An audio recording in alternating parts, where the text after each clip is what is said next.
The money that shouldn't exist. The mystery of the phantom printer. What if every note in your wallet carried a ghost? What if money wasn't created, but summoned? Beat of silence. Somewhere between ink and illusion, a man discovered the secret to creating reality. In the early 1980s, currencies around the world began whispering the same secret. Perfect bills appeared in places no mint could reach, flawless, yet false. No one knew who made them. No one even knew how. They bore no fingerprints, no errors, no human trace. Only one invisible mark. A phrase encoded in ultraviolet text. I believe. Soft piano fades under a tense hum. Governments called it an act of war. Philosophers called it a message from the void. Who was this phantom printer? This unseen architect of faith? They said he wasn't trying to get rich. He was trying to prove something. That the entire world runs on one fragile truth. Our willingness to believe what's printed. A quiet printer sound begins looping slowly. Some believe he died long ago. Others claim his consciousness lives inside the global banking network. A ghost in every transaction, a shadow in every balance. But what if he never existed as a man at all? What if the phantom was the system itself?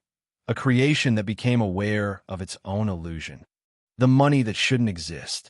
The story that refuses to die. Maybe this isn't about the phantom at all. Maybe it's about us. And the world we've chosen to believe into being. The money that shouldn't exist. They say money makes the world go round. But what happens when the world begins to spin on money that shouldn't exist? In 1986, banks across Europe began quietly flagging a strange anomaly. A stream of brand new $100 bills that no one could explain. The serial numbers matched legitimate U.S. prints. The ink was flawless, the fibers authentic. But there was one impossible detail. These bills were dated 3 years into the future. It was as if time itself had printed them. Experts dismissed it at first. But soon, the same money appeared in places that couldn't be connected. A remote market in Thailand, a safe house in East Berlin, a casino vault in Monaco. The mystery deepened when forensic analysts discovered that the microscopic structure of the ink didn't match any known chemical composition. Who could have made them? And how could someone replicate the world's most protected currency before it even existed? Rumors spread of a phantom press that appeared in the dead of night, of an unseen figure who printed reality itself. The journalists who dug too deep either went silent or disappeared. They called it the phantom printer. Some say it was a secret CIA experiment gone rogue. Others believe it was an industrial ghost, the haunting of a long-abandoned mint. But every investigator who touched the case agreed on one thing. The phantom printer was not just a counterfeiter. He was rewriting history, one bill at a time. The sign in the ink. The strange money began to multiply, showing up in casinos, border towns, and luxury hotels. It was as if the phantom printer's creations had their own life, spreading like a virus through the veins of global finance. But those who studied the notes soon noticed something stranger than forgery. Each bill carried what looked like a pattern beneath the ink. Not just a watermark, but a symbol. A spiral etched deep in the fibers, visible only under ultraviolet light. At first, experts thought it was a security feature, but when the U.S. Treasury checked, they found nothing. No such symbol had ever existed on any legitimate bill. The pattern appeared again and again, sometimes in reversed form, sometimes faintly glowing when exposed to static electricity. When scientists mapped the symbols across multiple notes, they discovered that together they formed a perfect fractal spiral, a design mimicking the structure of DNA. What did it mean? And who would go to such lengths to embed a hidden code inside counterfeit money? An investigative journalist in Singapore, Mirito, uncovered something chilling. A shipment of industrial ink barrels registered to a ghost company called Aletheia Press. The name appeared nowhere in the corporate registry, but in ancient Greek, Aletheia means truth unveiled. Was this the phantom printer's signature, or a message meant for those clever enough to find it? Myra's last known report described a meeting she had arranged with an anonymous source, a man claiming to have seen the phantom printer's workshop. She never made it home. All they found was her recorder, and a voice whispering, "He prints what the world denies." The Shadow Network. By the spring of 1988, the hunt for the phantom printer had spread across continents. Interpol's files were overflowing with leads, coded names, smuggled shipments, and mysterious offshore companies that vanished as quickly as they appeared. Every trail led to another dead end. It was as though the man they were chasing wasn't hiding, but rather erasing himself from existence. In a cramped London intelligence office, a classified memo began circulating among financial crime analysts. It described a string of counterfeit bills recovered from drug busts in Colombia, arms deals in Turkey, and even diplomatic briefcases in Geneva. Each note, perfect. Each trace, impossible. Someone had built a network so invisible, so technically advanced, that even the agencies trying to expose it were unknowingly part of it. The deeper investigators dug, the stranger it became. Customs officers in Singapore reported intercepting industrial-grade printing plates disguised as machinery for a newspaper company. A Swiss chemist vanished after revealing to a colleague that he'd been contracted to design ink that could change hue under temperature shifts, a technology decades ahead of its time. And then came the pattern, the same invisible spiral etched into the fibers of every fake note. Scientists confirmed it wasn't random. It followed a specific ratio, the Fibonacci sequence, nature's code of perfection. Was it a message? A fingerprint? Or a challenge to the world's greatest economies? Rumors began swirling through underground trade circles that the phantom printer wasn't one person, but a collective, ex-military engravers, chemists, and forgers brought together by a rogue financier with ties to Cold War espionage. A syndicate with a single goal, to create a parallel economy that no government could control. But among intelligence circles, there was another theory. Some believed the phantom printer was backed by a state, that a powerful government was secretly flooding the global market with near-perfect counterfeits to destabilize rival economies. The suspect list expanded. North Korea, the Soviet Union, even rogue CIA elements. As the investigation deepened, agents began to notice something eerie. Every time they closed in on a suspect, that suspect either disappeared, burned their records, or died in a convenient accident. Plane crashes, lab fires, suicides. And with each death, more counterfeit notes entered circulation. It was as if the phantom printer fed on chaos. Every investigation, every headline, every conspiracy only made the myth stronger. One agent described it best. He's not printing money, he's printing belief. Whether by accident or design, the world had become addicted to the illusion. And soon, the difference between truth and forgery would blur beyond recognition. The man who knew too much. In early 1990, a small-town corner in Hamburg, Germany received a body that didn't quite add up. The victim was a man in his late 40s, strong build, clean-shaven, with calloused hands that spoke of decades spent on precise, technical work. He had no wallet, no identification, no wedding ring. But in his jacket pocket was a folded piece of paper, a blueprint fragment marked with micro-engraved lines. To the untrained eye, it looked meaningless.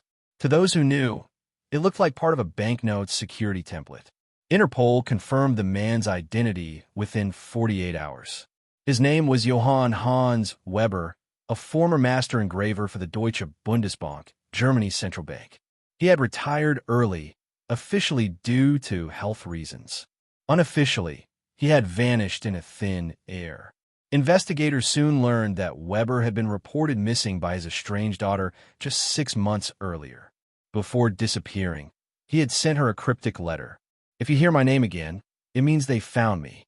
Tell no one about the machine." The machine. 2 words that would haunt every investigator who touched the case. Weber had been one of the few craftsmen on Earth capable of engraving currency master plates by hand, the kind used before the digital revolution in printing. His precision was unmatched, his attention to microscopic detail legendary. But in the late 1980s, he began voicing strange theories to close friends, claims that someone had approached him with an offer too dangerous to refuse. He told one colleague over drinks in Munich, They want a printer that can lie better than the truth. That colleague thought he was drunk. Now, after Weber's mysterious death, no one was laughing.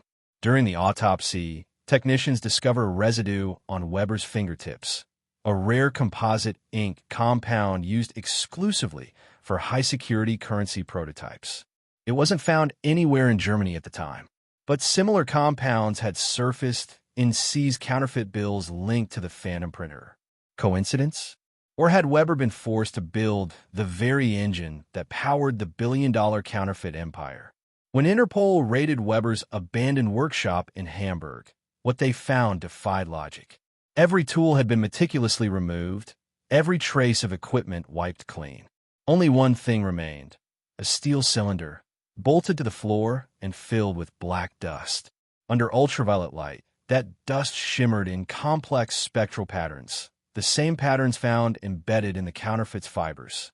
A message? A test? Or perhaps a warning left behind by Weber himself?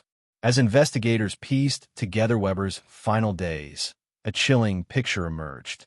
He had received large payments from Shell Corporation registered in Cyprus, one that, on paper, specialized in printing consultancy. The same company's name had surfaced in a Swiss arms deal and a Venezuelan oil contract, both of which were later exposed as money laundering fronts. The web was tightening. Every lead pulled them deeper into a world where money itself was the crime. And yet, there was something deeper at play. Hidden in Weber's workshop logbook was a line that read, "No plate is perfect without the ghost."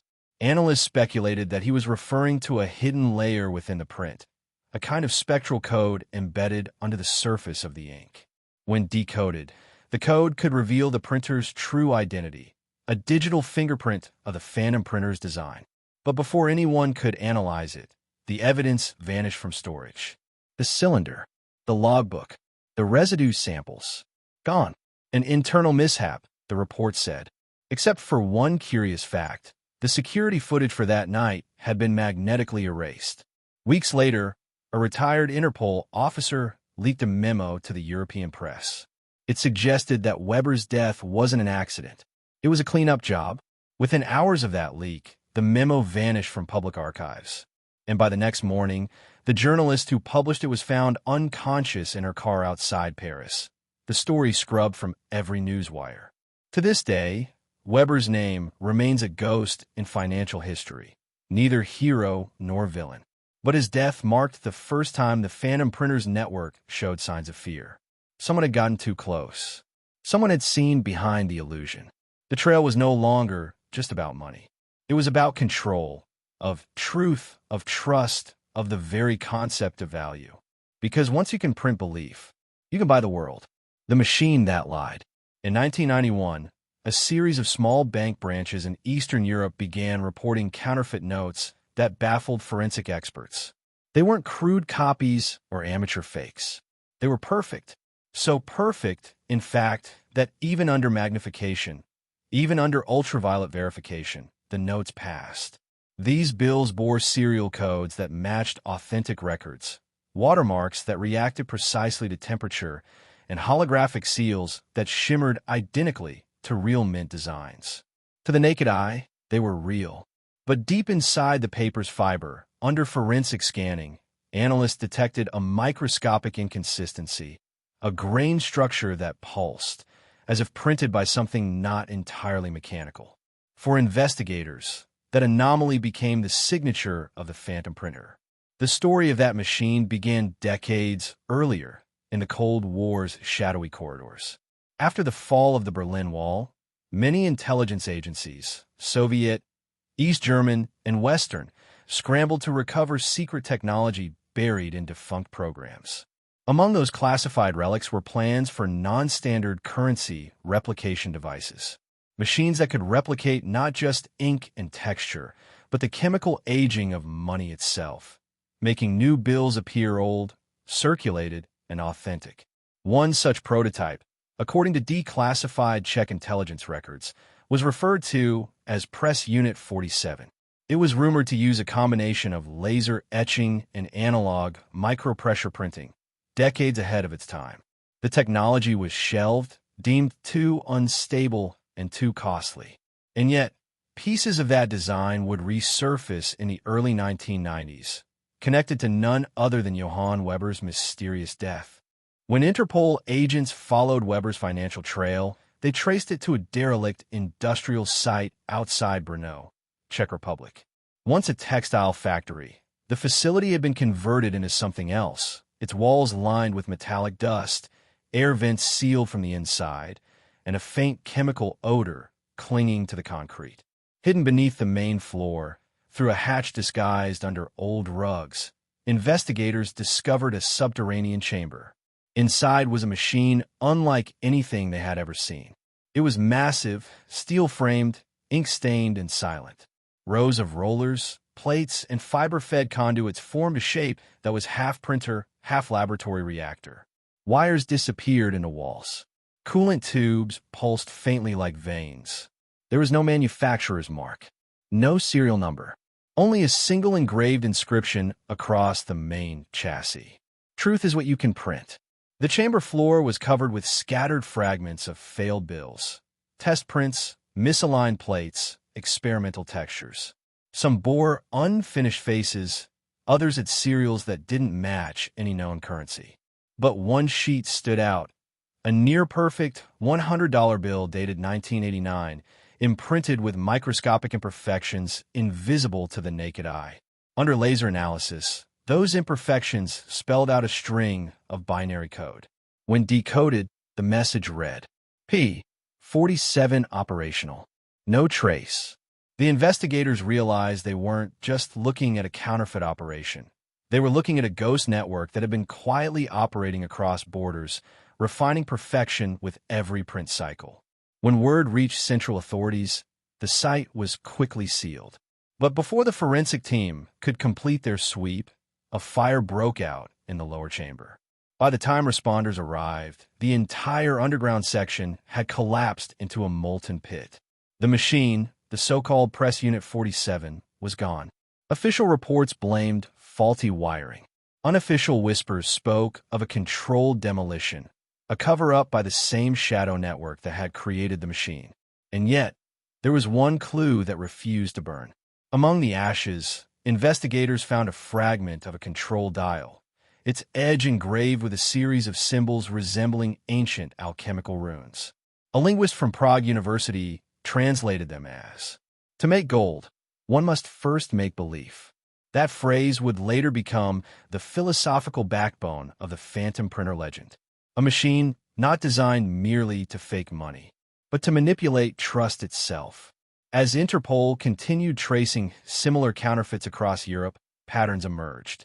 Each wave of fake currency coincided with a financial disruption. The 1992 Czech banking reform, the 1993 Italian lira crisis, the 1994 Russian ruble collapse. Every event left behind a trail of counterfeit bills, each more sophisticated, each bearing microscopic clues pointing to the machine. The timing was too precise to be random. It was as if someone or something was testing how far they could bend the world's financial systems before anyone noticed. By 1995, whispers of the perfect printer had spread beyond the underworld. Intelligence agencies began quietly monitoring financial anomalies, tracing them not through banks, but through paper imports and ink shipments. They discovered something chilling. A specific polymer blend, identical to that found in the Phantom Printer's notes, was being purchased in bulk under shell corporations. The shipments were routed through Singapore, Cyprus, and finally Argentina, each transfer leaving behind altered invoices and fabricated trade manifests. Someone was moving not just counterfeit money, but the very components used to create it. And somewhere, deep in a network of abandoned facilities and shell companies, the Phantom Printer, or its successor, was still running. Then came the most haunting revelation of all. A retired engineer, interviewed anonymously, claimed he had been part of a project in 1990 involving a printing device that could simulate human error. He said the device used a feedback algorithm that adjusted micropressure to mimic the imperfections of a real hand. His words were chilling. It learned. Each note it printed was slightly more perfect than the last. It wasn't copying anymore, it was creating. When asked who financed the project, The engineer simply replied, "Not a government, a consortium, men who already had all the real money and wanted the power that came with making more." By now, the myth of the phantom printer had taken on a life of its own. To some, it was a criminal legend, the story of a rogue genius who outwitted the global financial system. To others, it was something much darker, a story about how fragile our idea of truth becomes when even the money in your pocket might be a lie. But one thing was clear, the machine was real, and wherever it was hidden, it had the power to shake nations. In a world built on the illusion of value, one machine had rewritten the definition of real. The phantom printer didn't just counterfeit money, it counterfeited reality. The men who owned the illusion. When the fire in Brno consumed what was left of the underground chamber, it didn't just destroy evidence. It erased a truth that someone had spent years protecting. But money, even fake money, leaves trails. And when investigators followed the chemical composition of the phantom printer's ink, they stumbled onto something no one had expected. A financial ghost network that stretched across 5 continents. The ink's-based compound wasn't commercially available. It was produced in limited quantities for security-grade contracts, used by only 3 printing facilities in the world, in Zurich, Toronto, and Singapore. Each shipment was tightly logged, each barrel tagged with serial trackers. But one batch hashtag LZX, 4H21, had vanished during transport in 1988. The loss was reported as a warehouse fire in Rotterdam, but there were no fire reports, no insurance claim, just a disappearance, and a paper trail that ended in silence. And 2 months later, the first phantom bills appeared. Interpol's financial division began tracing the transactions surrounding that missing batch. The trail led them not to a smuggler or criminal cartel, but to a registered foundation, a humanitarian organization called the Novice Trust. On paper, it was a philanthropic venture, funding education programs, infrastructure, and microloans across developing nations. Its board of directors included retired diplomats, former bankers, and a few familiar political names. But when agents began cross-referencing their funding patterns, they discovered a chilling pattern. Every time the Novice Trust donated to a cause, local economies experienced sudden currency destabilization, hyperinflation, market panic, devaluations, as if someone was deliberately pushing systems to their breaking point. And at the center of it all was a man named Dr. Emil Varga. Varga was a financial theorist from Hungary, a quiet intellectual with a passion for economic philosophy. He believed that money, as humanity's greatest illusion, was destined to collapse under its own contradictions. In one of his surviving writings, he declared, "When faith in money dies, new gods will rise from its ashes." In the early 1980s, Varga had reportedly been hired as a consultant by multiple intelligence agencies, including a secretive Western European consortium tasked with developing psychological deterrence programs. The nature of these programs remains classified, but declassified fragments mention something cryptic: Project Lucid, an initiative focused on financial destabilization through perception engineering. And somewhere within that matrix of experiments, the idea of the phantom printer found its patron. By 1993, Varga had become a recluse, hiding behind shell companies and digital aliases. But his influence lingered. Investigators began to uncover communications between him and known underworld financiers. The letters contained encrypted formulas, schematics, and an unmistakable obsession with the concept of authenticity. One message read, "To control value, one must control what people believe to be real." Another, "Print the lie often enough, and the truth will spend itself into extinction." For Interpol, this wasn't just about counterfeit money anymore. It was about a coordinated effort to weaponize trust. Then came a break. In 1996, a former courier named Rafael Dominguez turned informant, revealing details of a ghost auction that took place somewhere in the Caucasus Mountains. According to him, the auction wasn't for drugs, weapons, or art. It was for machines. Each device was said to be capable of replicating government-issued currency with near-perfect accuracy. Dominguez claimed that bidders included private defense contractors, ex-intelligence officers, and members of international banks. He remembered one phrase repeated throughout the negotiations: phantom-grade precision. If true, it meant the Phantom printer wasn't a single machine. It was a prototype, and several duplicates had been made. Investigators traced Dominguez's claims to a disused Soviet facility near Tbilisi, Georgia, where they discovered crates bearing remnants of the same alloy used in the Brno device. Inside one of the crates was a rusted plate stamped with an emblem, a stylized Ouroboros, a serpent devouring its own tail. Above it were two words: Continuum Systems, a non-existent company. No registry, no address. But when analysts dug deeper, they found references to Continuum Systems Limited in the archives of an offshore bank in Belize. The documents were partially destroyed, but one surviving ledger entry contained three names: E. Vargale, Harkaram, D'Souza. The last two were tied to high-level economic boards in the UK and Singapore, advisors on global monetary policies. The implication was staggering. The Phantom Printer project had corporate, even governmental, backing. By now, the investigation had shifted into dangerous territory. Interpol's internal memos reveal that key agents involved began receiving threats, phone calls with silence on the other end, unmarked letters, even fake warrants to derail their movements. One operative, Inspector Jean Morel, disappeared while traveling between Zurich and Vienna. His last recorded message to headquarters was chilling. They're not hiding the money anymore. They're hiding who decides what money is. 3 days later, his rental car was found abandoned in a tunnel. Inside the glove compartment, a single counterfeit bill, pristine, marked with the letters P47. Publicly, authorities claimed that the Phantom Printer theory was exaggerated, a conspiracy fueled by speculation and paranoia.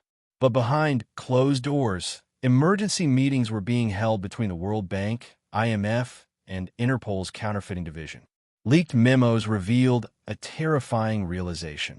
Up to $3.7 billion in global circulation at the time could not be verified as authentic. Entire reserves, sitting in vaults, circulating in trade, could theoretically be counterfeit. The world's economy was built, quite literally, on a bluff.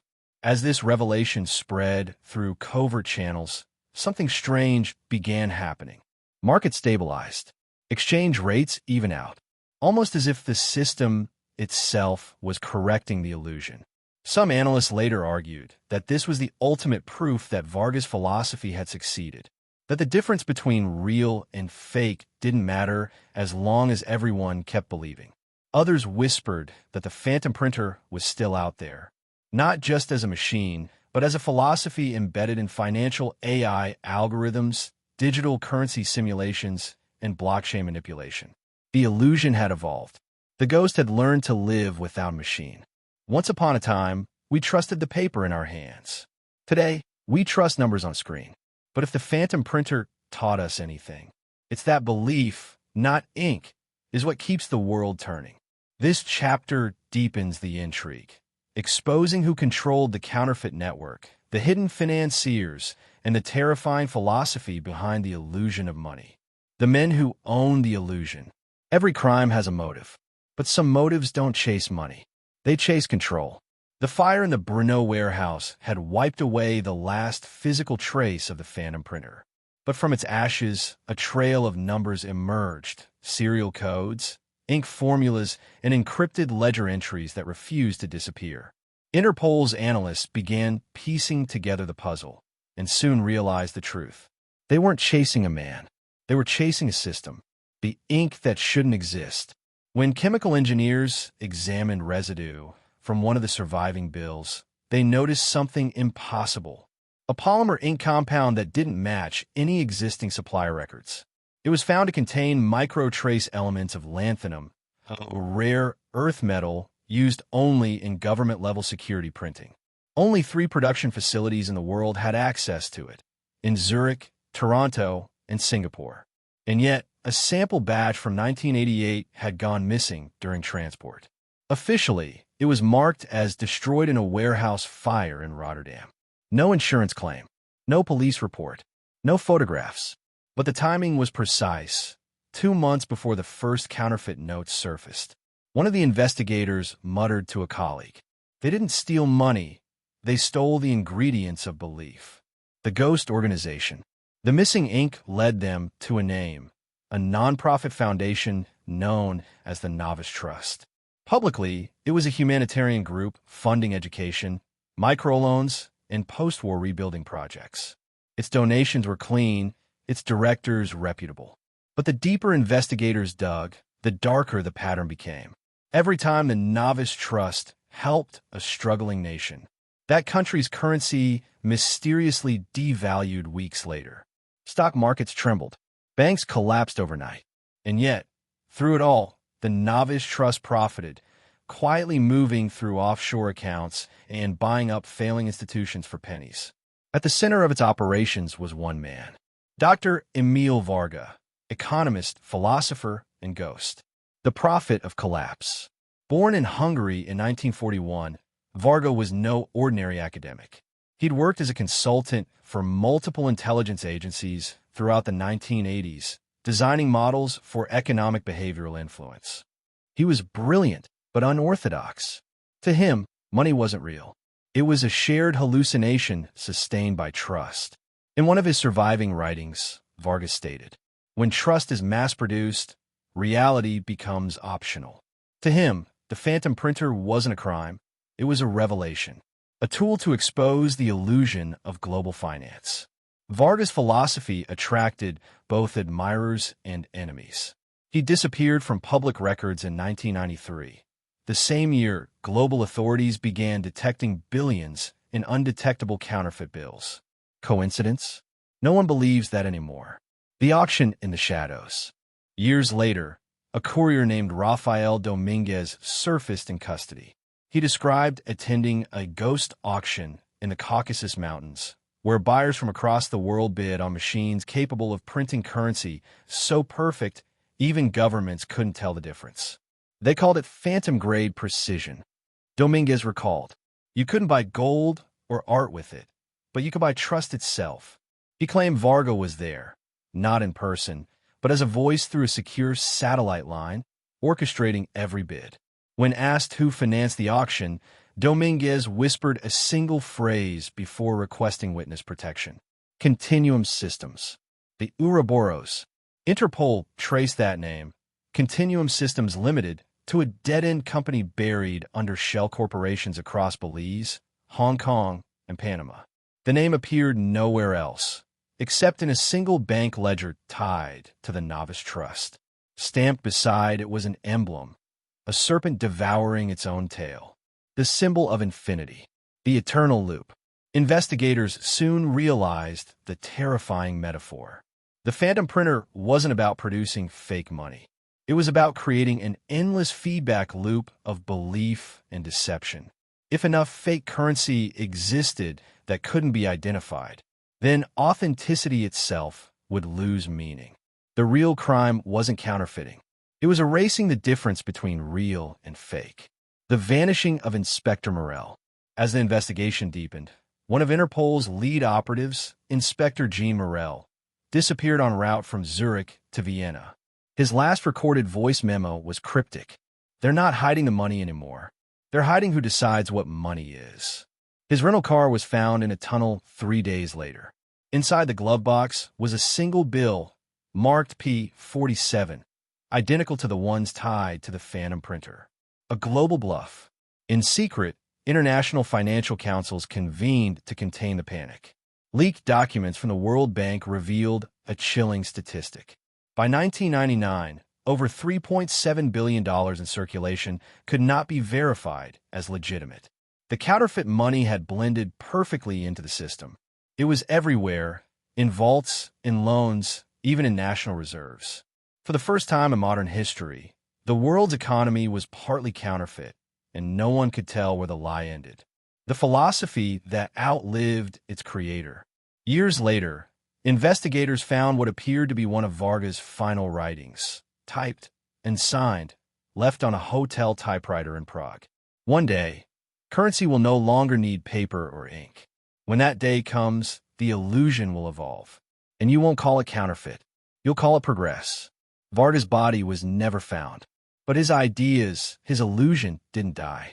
In the age of digital banking and cryptocurrency, some analysts believe the phantom printer lives on, reprogrammed as algorithms that manipulate virtual markets and synthetic assets.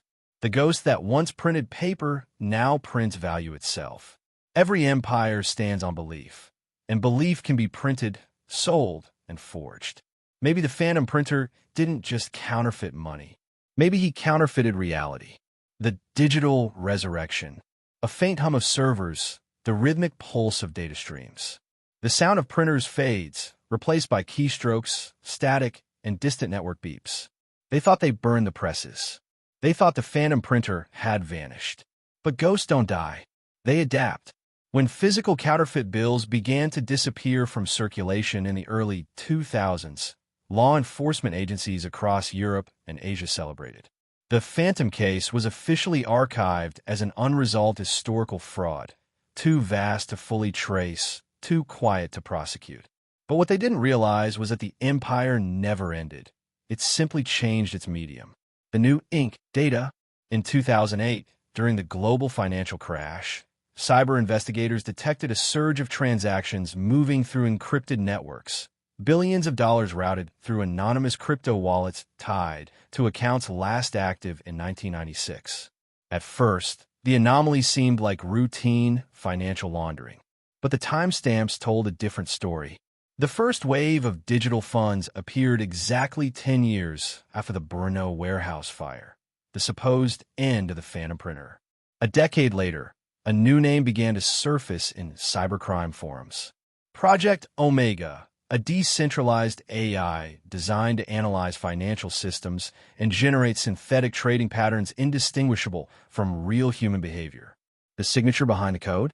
It matched the encryption style of Dr. Emil Varga, the machine that prints value. Digital forensics traced Project Omega's origin to a defunct research facility in Tallinn, Estonia, a hub once known for experimental AI finance tools. The lab was registered under Continuum Systems, the same company once tied to the phantom printer. Inside the recovered drives, investigators found something astonishing, a self-learning algorithm capable of producing fake market transactions, complete with forged blockchain timestamps, mirrored wallets, and simulated global demand. It didn't print money. It printed belief in money. Banks, brokers, and investors couldn't tell the difference. In under 18 months, over $4.3 billion in digital currency valuations were based on completely fabricated data streams.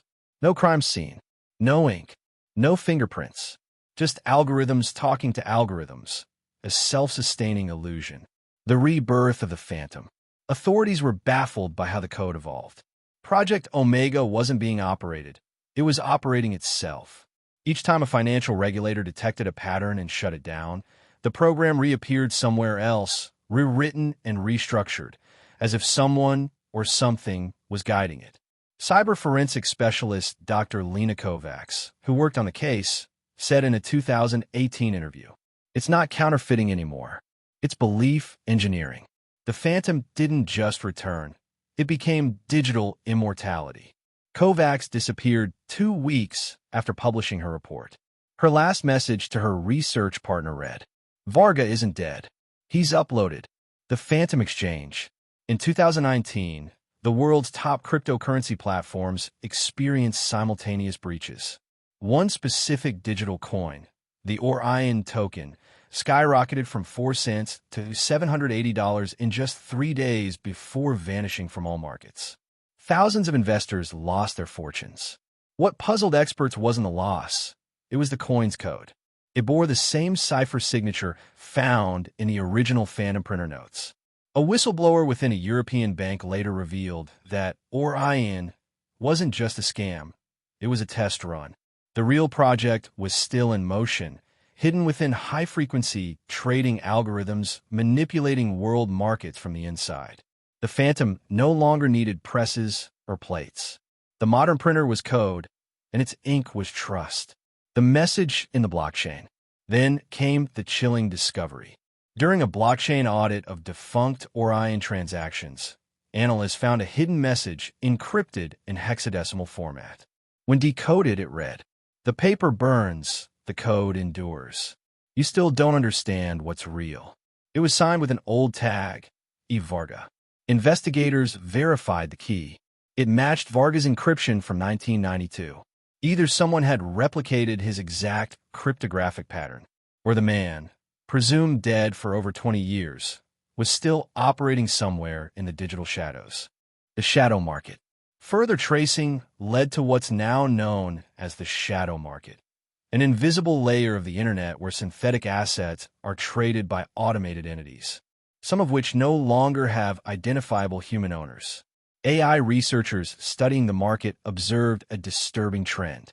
The algorithms began creating their own currencies, trading values that no longer corresponded to any real-world commodity or regulation. It was a perfect echo of the Phantom's doctrine, a self-contained ecosystem where illusion and value are indistinguishable. As one anonymous source stated, the Phantom printer didn't just fool the world. It built a new one. The last broadcast. In early 2022, a hacker collective called Alethea claimed to have intercepted a data stream originating from a server cluster in Reykjavik. It contained fragments of an AI-generated video, a distorted human face composed of shifting code and static reciting a message. You can't counterfeit what's already fake. You call it economy. We call it art. Seconds later, the stream deleted itself across the entire network. The hash signature? Again, Vargas. Was it a digital ghost? A copy of the man's consciousness? Or the ultimate illusion? A trick to keep the legend alive? No one knows. But the timing was poetic. The message appeared on the 25th anniversary of the Brno warehouse fire. Echoes of the past. Economists now admit quietly that modern markets are haunted by anomalies, unexplained spikes, ghost trades, and synthetic capital surges that move with no origin. They call them Varga waves. Each time a major crash looms, the same digital signature appears for a split second, as if the Phantom printer still watches, still testing the boundaries of belief. And maybe that's the true horror of it all. We no longer need a counterfeiter to fake money. The system does it by itself. The presses stopped. The paper burned. But the illusion never ended. Because once you teach the world how to print belief, it never forgets. The cover-up, when nations chose silence. Low static hum. A press conference echo. Papers shuffle. Flashbulbs flicker. Then silence. A voice, calm but trembling. If this becomes public, it won't just crash the markets. It will end the idea of value itself. That line came from an anonymous IMF official, recorded secretly in 2011. The topic? An internal report tracing unaccounted currency flows. Money that didn't exist, yet moved through real accounts and influenced real economies. The findings pointed to one conclusion. The Phantom printer system had become part of the global framework itself. The discovery that never was. When a European central bank noticed a 0.8% rise in untraceable liquidity, they quietly formed a covert working group, Project Hermes. Its goal was simple, to find out where the Phantom money was coming from. Investigators soon uncovered a network of microtransactions generated by what looked like high-frequency trading bots. But these bots weren't hosted in any corporate database. They existed across fragmented servers, many of them abandoned military systems from the 1990s. Each transaction was minuscule, a few cents here, a dollar there. But across millions of exchanges, they created artificial surges that moved markets. The code signature? It matched Project Omega, the digital evolution of the Phantom printer. When officials presented their findings, the decision was unanimous. The results were to be classified permanently. Destroying public trust in the world financial systems was deemed a risk greater than truth itself. The banks that knew Private banks, too, started noticing the phenomenon. Accounts contained funds that couldn't be reconciled with any client activity. Ledger discrepancies appeared, were corrected, and then appeared again. In London, one compliance officer for a major multinational reported a terrifying realization. We didn't lose the money. We gained money that doesn't exist. To expose it would have meant declaring billions in digital fraud, a move that could trigger panic, lawsuits, and economic collapse. So, banks began quietly absorbing the phantom balances, labeling them as algorithmic adjustment reserves. Essentially, the global banking industry decided to coexist with a ghost, the phantom in the system. In 2014, cybersecurity researchers stumbled upon a dormant AI process hidden in global transaction layers, code that monitored and corrected discrepancies between real and synthetic balances. They named it the Ghost Protocol. It acted like a nervous system, ensuring that counterfeit value remained invisible. Whenever someone got too close to uncovering its operations, the data would self-destruct, or worse, redirect blame. One such researcher, Hideo Matsuda, claimed the system counterattacked his team's computers. Moments after isolating the phantom's signature string, every file on their network was encrypted with a chilling message.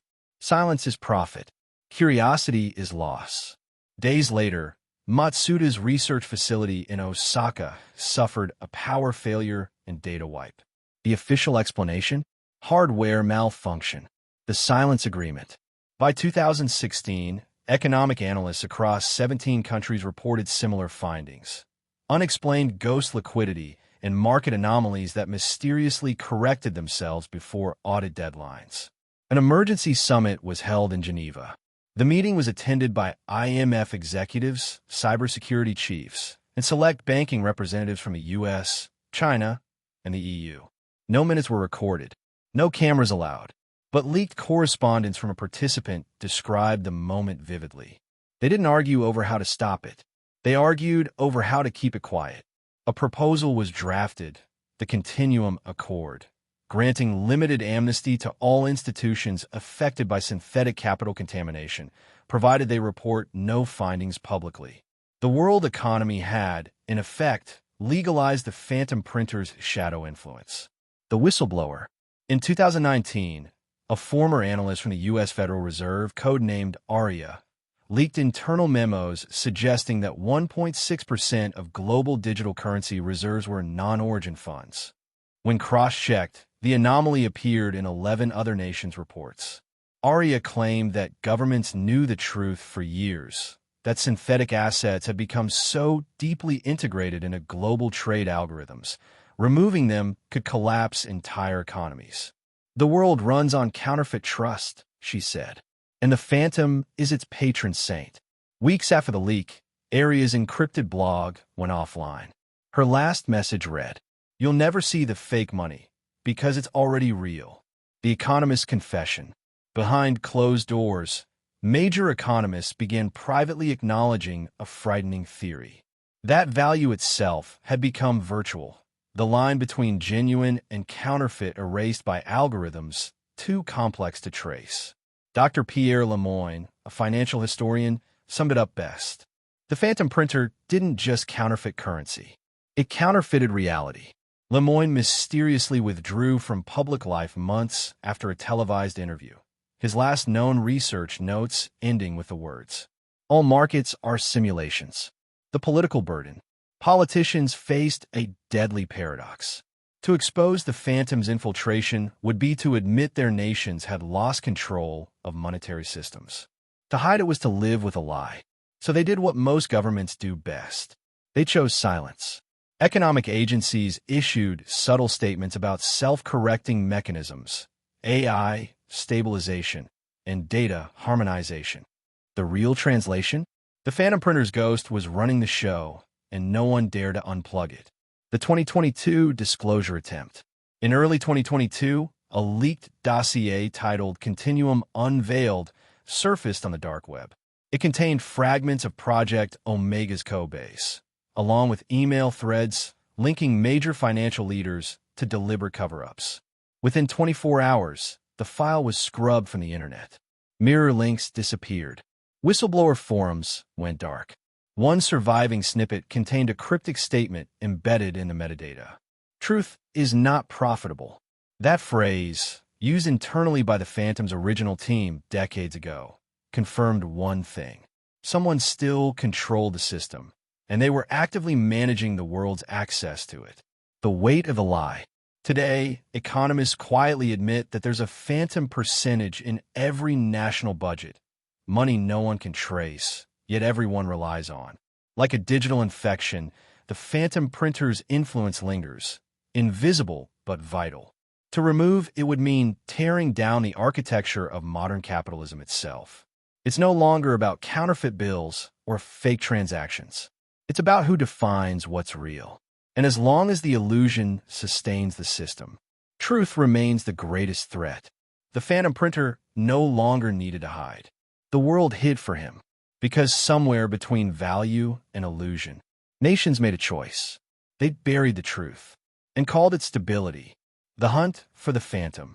By 1999, the phantom printer was no longer just a rumor whispered in the corridors of power. It had become a global manhunt. Interpol, MI6, the CIA, and the Bundeskriminalamt had all joined a task force codenamed Operation Chroma. Its sole objective: to find the mind behind the most perfect counterfeit operation in modern history. For the first time, nations were cooperating across borders, not to stop a war, but to stop a printer. The first lead. The trail began in Prague, in a small warehouse that had been sealed since the early 1990s. When Czech authorities cracked it open, they expected weapons or narcotics. What they found instead stunned them. Stacks of freshly printed US $100 bills, still drying on racks, arranged like pages from a holy manuscript. But there was something different. Each note bore an identical serial number. It was a signature, deliberate, mocking.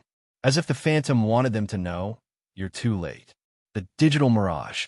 Forensic analysts traced the ink back to a manufacturer in Singapore, a legitimate supplier of pigment for corporate currency printers.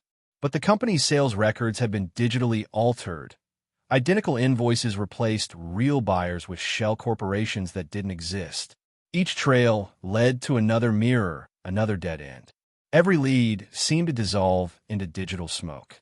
The phantom was using early forms of cyber forgery, rewriting transaction histories, replacing data on financial servers, erasing himself from existence before the world even knew how to look. It wasn't just fake money anymore.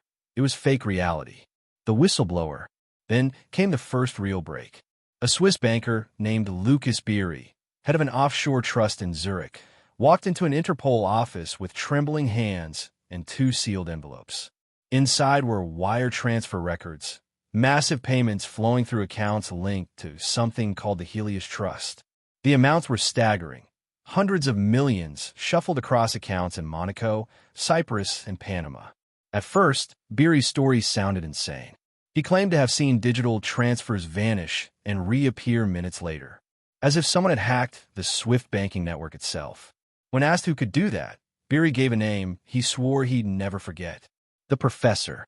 The Professor. No one knew who he was. No photos, no passport, no confirmed address. Just a code name whispered through the black markets of Geneva, Milan, and Bangkok. Some said he was a disgraced MIT engineer who once helped design anti-counterfeit algorithms for the U.S. Treasury. Others believed he was a defector from the KGB, a genius in printing physics who saw currency as an illusion he could break. But all descriptions agreed on one detail. He carried a burn scar on his left hand, the mark of an explosion from a failed prototype press. Rumor claimed that this professor had built a machine capable of replicating micropatterns in currency paper, something no known device could do at the time. The result? Bills that even machines believed were real. The machine resurfaces. In 2001, a shipment bound for Rotterdam was flagged during a customs scan. Hidden inside heavy crates labeled industrial rollers was something else. An enormous mechanical press, stripped of serial plates, still stained with residue of magnetic ink. The crate's paperwork traced back to, you guessed it, Helios Trust. Authorities tested the press. It was like nothing they had ever seen. Half mechanical, half digital, with lenses capable of capturing atomic-level patterns. Its software was encrypted with a cipher built from fragments of Latin poetry and binary Fibonacci sequences, an impossible combination unless designed by a polymath or an AI. That machine, investigators believed, was the Phantom printer, or at least one of its versions. The chase turns deadly. Interpol was preparing to move the machine to The Hague for analysis when tragedy struck. The cargo truck carrying the press exploded on a rural Dutch road. No survivors. The black box tracking device had been wiped clean. Only fragments of titanium rollers and charred circuits were recovered from the scene. The official cause, a fuel leak. But the team that inspected it disagreed. The ignition pattern showed traces of C4 plastic explosive, the kind used in professional sabotage. Someone wanted the Phantom printer erased from history. A ghost in the code. Weeks after the explosion, cyber investigators discovered something chilling. A hidden program running inside Interpol's database. It was a self-replicating code, dormant until the operation began looking for the professor. Every time his codename was searched, the code copied itself to another encrypted server, like a ghost moving through the wires. The last trace led to an old server in Athens. When they opened it, they found a single message looping endlessly on the screen. The truth is in the ink. And below it, a timestamp. November 11th, 11. The date was 11 years in the future. The silence before the storm. After that discovery, Operation Chroma went dark.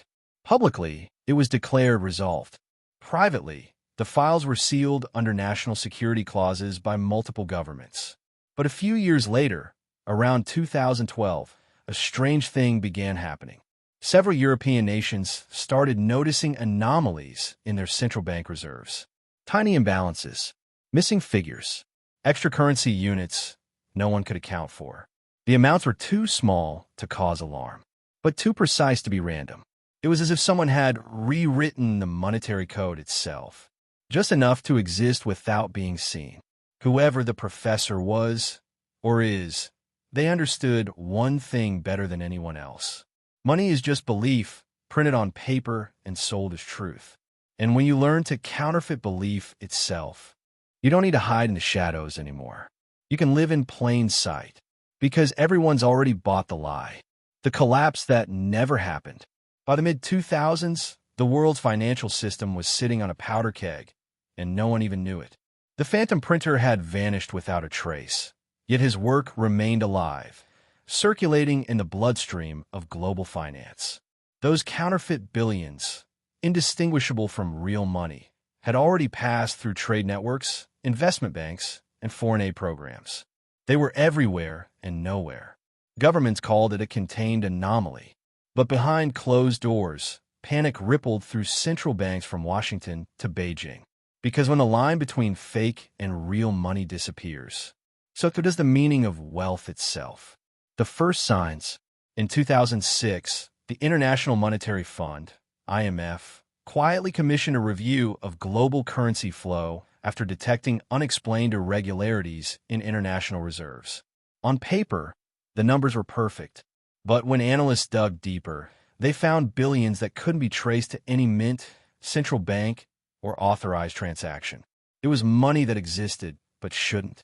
Private briefings described it as digital contamination, a polite euphemism for global counterfeiting. The source, according to a classified memo, was identified only by a single name. Chroma, Operation Chroma, the same code name used by Interpol years earlier. The Phantom was back. The silent alarm. Economists and intelligence officials convened in Geneva under extreme secrecy. They feared that revealing the truth, that the world's reserve currencies might be compromised, could trigger a financial apocalypse overnight. Imagine it. If the markets learned that billions in fake money were circulating through legitimate banks, confidence would collapse. People would rush to withdraw their savings, governments would freeze accounts, and nations could fall in days.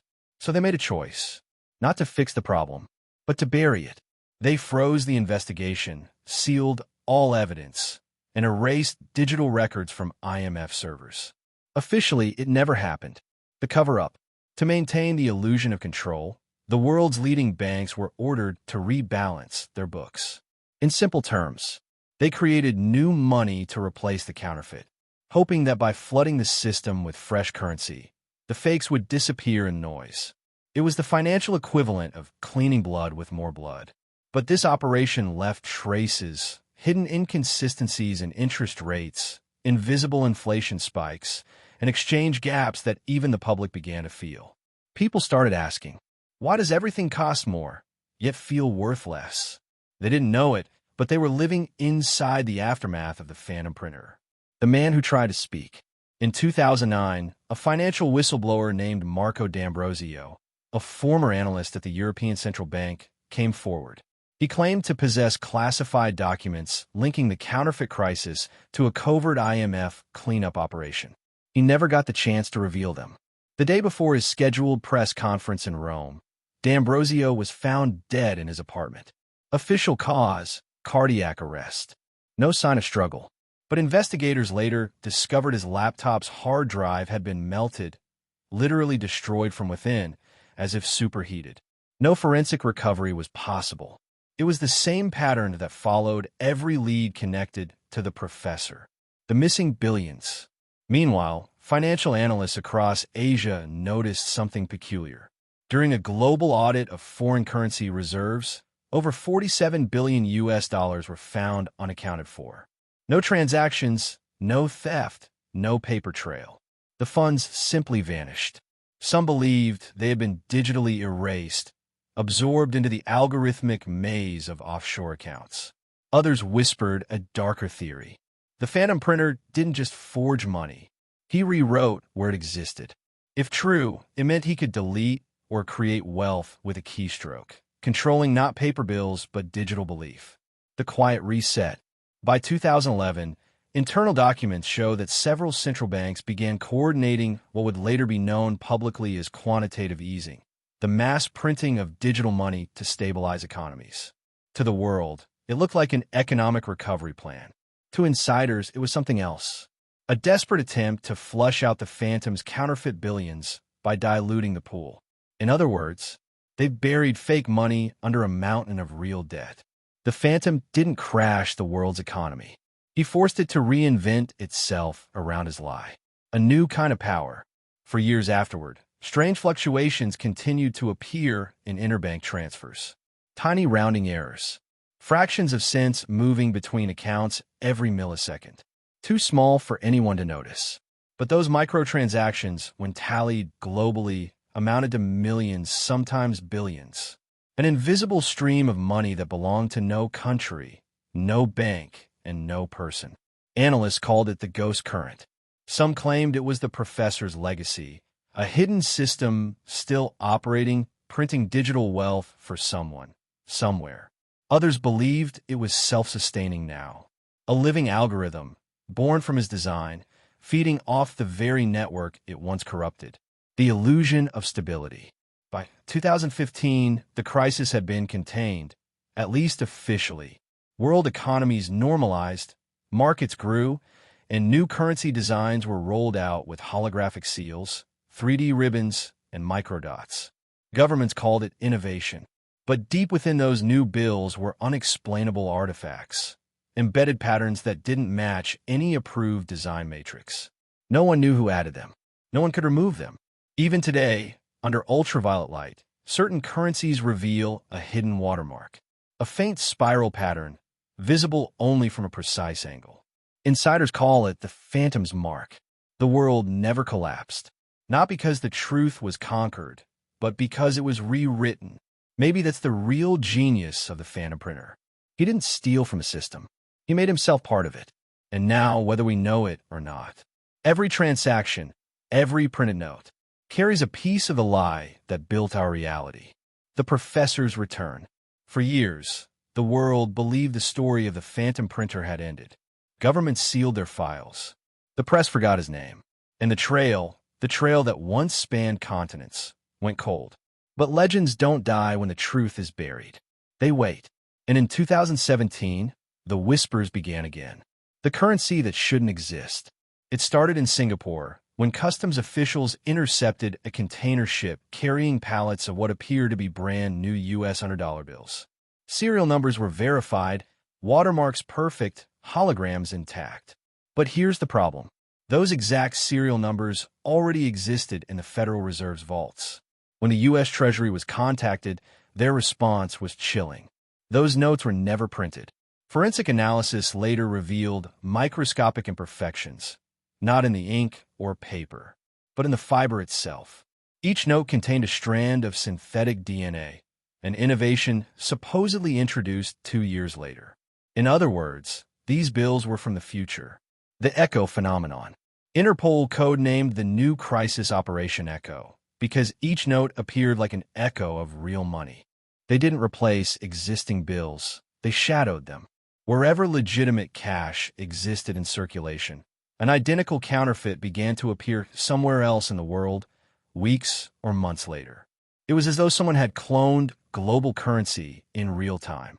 The technology was beyond anything in known printing or scanning systems. It suggested a machine or mind capable of mapping and replicating every financial movement on Earth. The whispers returned. The professor is back. Digital footprints in the shadows. Meanwhile, cybersecurity experts at the Bank for International Settlements detected strange data anomalies, microbursts of encrypted signals transmitted from unidentified sources. They weren't typical cyber attacks. They were mirrors, data packets that copied banking information, then vanished into quantum noise. The pattern matched an old encryption signature buried in classified IMF archives, one that hadn't been seen since the 1990s.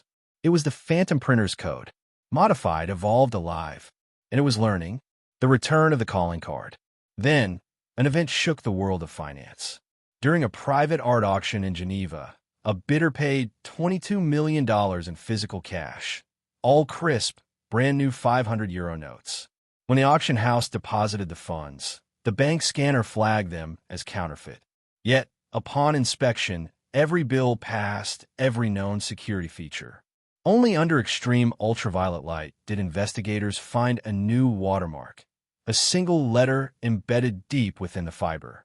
That same week, dozens of counterfeit detection systems across Europe began malfunctioning. Not failing, malfunctioning. Each machine rebooted itself, briefly displayed the word hello, then returned to normal. The phantom wasn't hiding anymore. He was saying hello. The hunt for the machine. In 2018, an anonymous informant contacted Europol claiming to have information about a printing system hidden deep beneath an abandoned textile factory outside Prague. The building had been closed since 1993, its location conveniently near the last known trace of the professor's movements. A joint task force raided the site. Inside, they found no people, no machines, only heat signatures, radiation traces, and fragments of advanced polymer residue. The pattern matched that of industrial-scale nanoprinting. Whatever had been there had been moved recently, and on one of the walls, scrawled in faint graphite, investigators found a message. You can't counterfeit belief. The man in the archive.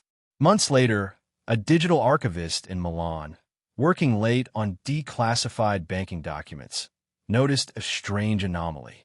An old IMF memo, dated 1998, appeared to have been modified in 2019. Attached to the edit was an anonymous comment. The equation is complete. The document was digitally signed with a name that investigators had seen before, years ago, on falsified European bond certificates. A professor. Interpol analysts ran the metadata through a forensic AI. The location of the signatures, origin, Reykjavik, Iceland.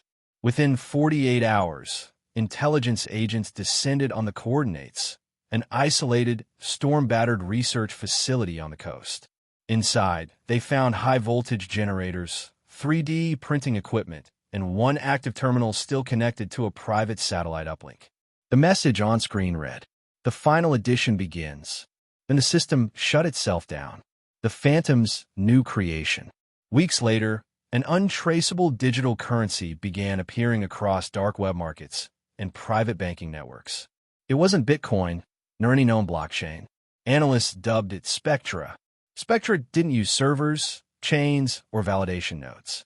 It replicated itself through unused processing power in devices, phones, ATMs, satellites, turning the global network into one vast, breathing organism. Every Spectra unit was perfectly pegged to major currencies, and yet no one could find where it came from. One cybersecurity researcher called it the ghost of money. Another said it was currency that doesn't need permission to exist. And at the heart of its algorithm, hidden inside the code, was a signature string. Print //phantom_2020. The unanswered question. Whoever the professor was, a single genius, a syndicate, or even a rogue AI, one truth was clear. He had evolved beyond counterfeiting. He was now creating belief itself. Money, after all, is just trust, a shared illusion backed by faith in a system. The phantom printer had learned to manipulate that faith, to design currency that sustains itself by being believed. Whether digital or paper, gold or code, every form of money carries the same DNA, the promise that it's real. And somewhere, in a vast circuitry of global finance, that promise whispers back, I exist because you believe I do. The phantom vanished again, leaving behind not chaos, but a strange kind of balance. The world's economy still stands, built on foundations that may not be real, propped up by invisible ink and human trust. And maybe that's what he wanted all along, to prove that in the end, truth and counterfeit are only different shades of the same illusion. The phantom printer, the man who printed reality. There are stories that end with justice, and there are those that end with silence. The story of the phantom printer ends somewhere in between, not with handcuffs, not with confession, but with a question too large for law or logic. For 40 years, his counterfeit bills traveled the world, across borders, into vaults, into wallets, into history.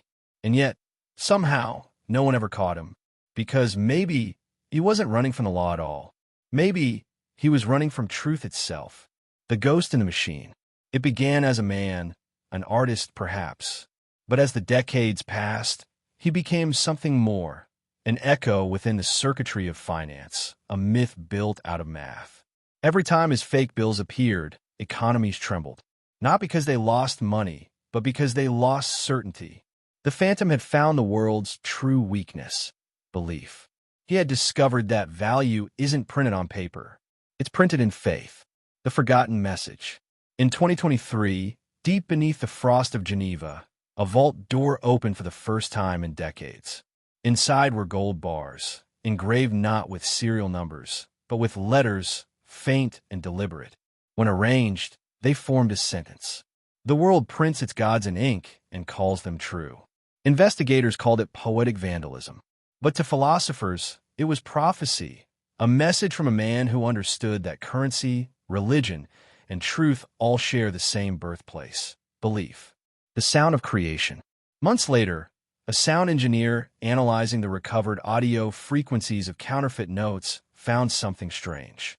Hidden in the micro-patterns of the printing noise was a pulse, a rhythm, too deliberate to be mechanical. When slowed down, it formed a series of tones. And when those tones were mapped into digital data, a pattern emerged, one resembling a human fingerprint. The phantom had embedded himself into the sound of creation, forever woven into the music of every machine that prints reality. Some say it was his signature. Others believe it was his soul. The last transmission. Then came the transmission, a faint signal captured by an old communications array in Norway. Encrypted, pulsing like a heartbeat. When decoded, it formed words. I never forged money. I forged meaning. And just like that, it was gone. No trace of its source. No confirmation of life or death. Only that message, echoing through time, haunting those who still chase truth. The philosopher's paradox. They say the phantom wanted to prove that everything man creates, from empires to economies, begins as imagination. He didn't steal billions, he borrowed belief. And then he returned it, marked with a signature that only the curious could see. Today, as we scan our credit cards, tap our phones, and trust digital numbers to define our lives, one can't help but wonder, did the Phantom win? Or did he simply teach us that we were all printers too, copying the illusion he left behind? The eternal question. In an abandoned warehouse in Prague, a typewriter sits beneath a layer of dust. Its keys are worn, its ribbon dried. On the platen rests a single sheet of yellowed paper. Typed across it are 4 words. The truth is printed. No signature, no date, only the weight of those words. And perhaps, somewhere, the faint hum of a printer still running, one that doesn't print money, but reality itself. The Phantom printer was never about greed. He was about creation, the man who proved that even the smallest ink mark could rewrite the world. Maybe he's still out there, not in the shadows, but in the stories we tell. Because every mystery leaves behind its ghost, and this one is printed in all of us. Soft hum fades into mechanical printer sound. Screen fades to black with glowing text. Every truth begins as fiction until someone believes. They say every mystery ends when the truth is found. But what if the truth itself is the illusion? Pause. The Phantom printer vanished, leaving behind no body, no trail, only belief. Historians still debate his existence. Economists call it the perfect fraud. Philosophers? They call it proof of a deeper paradox. That reality is nothing but agreement, repeated until it feels real. Sound, faint whisper of a printing press starting again. One slow beat, then silence. And yet, even today, bills that shouldn't exist still surface. Passed hand to hand, traded online, encoded in crypto. Money that shouldn't exist, still alive. Maybe the Phantom printer wasn't a man at all. Maybe he was a mirror, a reflection of how far we'll go to preserve illusion, to pretend that belief equals truth. A quiet chime echoes, because if something looks real, feels real, and buys the same amount of silence, does it matter if it's fake? Some mysteries are meant to stay unsolved. They remind us of the thin line between what is and what we choose to see. The Phantom printer crossed that line, and maybe so have we. Music grows slightly brighter, soft fade toward resolution. As long as there's currency, there will be belief. And as long as we believe, the Phantom lives on. In every note, every number, every secret transaction. You've been watching Mystery Vault 80, where we open doors to the unexplained. If this story made you question what's real, don't forget to like, share, and subscribe, so you never miss another dive into the unknown. We welcome your thoughts, your doubts, your wildest theories in the comments. Because mystery only grows when minds connect. Together, we explore. Together, we uncover. Together, we keep the vault open. Fade out with soft mechanical whirring, a final whisper. Money fades, but belief never does.